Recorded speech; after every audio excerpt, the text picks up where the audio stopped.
நம்ம இன்னைக்கு நெஞ்சு எலும்பு சூப் பண்ண போறோம். தேவையான பொருட்கள்: நெஞ்சு எலும்பு எடுத்து வச்சிருக்கேன், தக்காளி, கொத்தமல்லி இலை, கருவேப்பிலை, மஞ்சத்தூள், கொத்தமல்லி தூள், வத்தத்தூள், மிளகு, வெள்ளைக்கூடு, சீரகம், பிரிஞ்சி இலை, பட்டை, சின்ன வெங்காயம், தேவைக்கேற்ற உப்பு.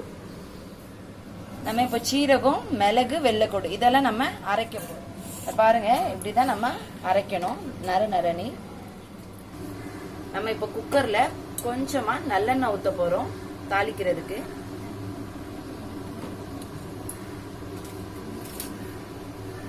பட்டையும் பிரிஞ்சி இலையும், வெங்காயம் போட போறோம், அது கொஞ்சம் நல்லா வதக்க போறோம். கருவேப்பிலை போட்டுருங்க. நம்ம தக்காளி, கொஞ்சமா மஞ்சத்தூள், நெஞ்சு எலும்பை நம்ம இப்போ உள்ள போட போறோம்.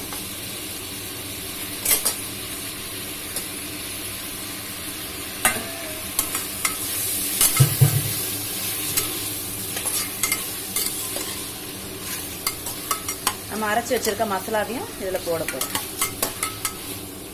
வத்தத்தூளும் கொத்தமல்லி தூளும் எல்லாம் நல்லா மிக்ஸ் பண்ணுங்க.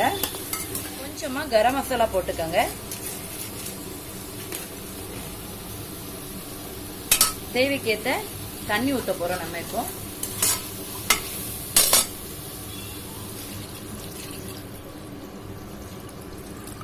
தண்ணி எப்படியும் ஒரு 1 லிட்டர் தண்ணி ஊத்துங்க.